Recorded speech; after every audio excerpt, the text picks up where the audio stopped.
अस्सलाम वालेकुम जी viewers, I hope you are all right. आज के सेशन में हम वेरी कॉमन प्रिपरेशन को डिस्कस करेंगे जो अक्सर स्टूडेंट्स को एग्जाम में और कैंडिडेट्स को मुख्तलिफ जॉब के टेस्ट में चैलेंज करते हैं। लेकिन मैं इसको ऐसे आसान अंदाज में आप लोगों को समझाऊंगा कि आप लोग खुद कहोगे कि ये प्रिपरेशन इतने मुश्किल तो भी नहीं थे जितने हमें लगते थे। तो चलो आते हैं प्रिपरेशन की तरफ। आज का प्रिपरेशन है एट, और एड्स प्रिपरेशन को हमने कहाँ पर यूज करना है? इसको हमने होम स्कूल इंस्टीट्यूट इन बिल्डिंग्स में जब हम अपना फिजिकल एग्जिस्टेंस, अपना जिस्मानी मौजूदगी प्रेजेंस शो करते हैं तो हम एड्स प्रिपरेशन यूज करते हैं। Suppose I M at school और आई एम एट होम और suppose I M at college. तो जब हम एज अ होल बिल्डिंग में अपना एग्जिस्टेंस शो करते हैं तो हम एड्स प्रिपरेशन यूज करते हैं। लेकिन अगर इस बिल्डिंग के अंदर जो मुख्तलिफ सेक्शंस होते हैं इसमें अगर हम अपना एग्जिस्टेंस शो करते हैं तो फिर हम एन प्रिपरेशन यूज करेंगे। Suppose I am in the kitchen और suppose he is in the dining room. Okay, इसका दूसरा इस्तेमाल है पर्टिकुलर लोकेशन। और जब हम एक किसी खास पॉइंट में अपना लोकेशन एक्सप्रेस करते हैं तो फिर हम एज प्रिपरेशन यूज करते हैं। Suppose I M at the bus stop, अगर मैं सिटी की बात करूंगा तो फिर मैं एन यूज करूंगा। सपोज आई एम इन मरदान, लेकिन मरदान में जब मैं अपना पर्टिकुलर लोकेशन, अपना एक खास मुकाम एक्सप्रेस करता हूँ कि मरदान में मैं कौन से खास मुकाम पर खड़ा हूँ, तो फिर मैं उस खास लोकेशन के लिए एट यूज करूंगा। I am at the bus station, I am at the bus stop, suppose I M at the train station. तो इसका तीसरा जो इस्तेमाल है इसको हम एज के साथ भी यूज करते हैं। Suppose he died at the age of 40। तो अक्सर स्टूडेंट्स यहाँ पर ये इसमें गलती करते हैं। अक्सर स्टूडेंट्स एज के साथ इन यूज करते हैं कि he died at the age of 40, but that's wrong, ये गलत है। ओके, इसका जो नेक्स्ट यूसेज है क्लॉक टाइम। डिजिटल जो क्लॉक टाइम होता है उसके साथ भी हम एज प्रिपरेशन यूज करते हैं। सपोज वकील gets up early in morning at 10 o'clock। वकील सुबह सवेरे 10 बजे उठता है। जो आजकल के जवानों का रूटीन भी है, उनको ये 10 बजे उठना, ये वक्त पर उठने लगता है।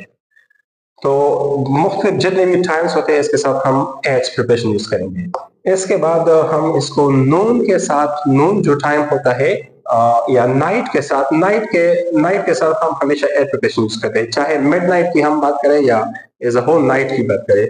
और नून जो है ये एक स्पेसिफिक पीरियड ऑफ टाइम है जब ये सूरज बिल्कुल आसमान के सेंटर पर होता है। तो ऐसे टाइम्स के साथ ही हम एज प्रिपरेशन यूज करते हैं। Suppose I dine at noon.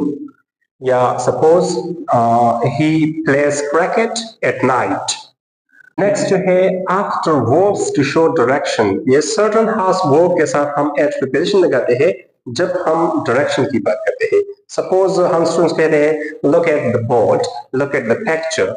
तो हम ये स्टूडेंट्स की अटेंशन जो है एक खास डायरेक्शन की तरफ लाते हैं। या सपोज मैं कहता हूँ कि डॉग्स आर बॉर्किंग एट मी, तो कुत्तों का भौंकना काम एक्टिविटी जो है ये किसकी तरफ है? ये मेरी तरफ है, तो हम डायरेक्शन एक्सप्रेस करते हैं। या सपोज मैं कहता हूँ कि why are you shouting at me, आप मुझ पर क्यों चिल्ला रहे हो? तो ये चिल्लाने की डायरेक्शन जो है ये मेरी तरफ है। या सपोज मैं कहता हूँ कि the pastel was pointed at me, मुझ पर पिस्तौल निकाला गया। तो ये पिस्तौल जो है इसकी डायरेक्शन ये मेरी तरफ थी। तो इस तरह खास वर्ब के साथ हम एज प्रिपरेशन लगाते हैं जब हम एक डायरेक्शन एक्सप्रेस करते हैं। इसके बाद है स्किल्स। तो स्किल्स के साथ भी हम जब डिफरेंट स्किल्स शो करते हैं तो इसके साथ भी हम एट प्रिपरेशन यूज करते हैं। Suppose he is careless at driving. अक्सर स्टूडेंट्स इसमें मिस्टेक करते हैं। स्टूडेंट्स यहाँ पर इनपुट करते हैं कि he is careless in driving, या स्टूडेंट्स कहते हैं कि he is good in English, या हम कहते हैं कि Babar Azam is good in batting. So in preposition is wrong here. You will say that he is very bad at writing. Suppose he is very fluent at English. Suppose we can say he is careless at driving. तो in driving ये गलत है। इसके बाद है price. जब हम कीमत एक्सप्रेस करते हैं किसी चीज का तो तब भी हम एट प्रिपरेशन यूज करते हैं। Suppose we sell this book at Rs 20,000।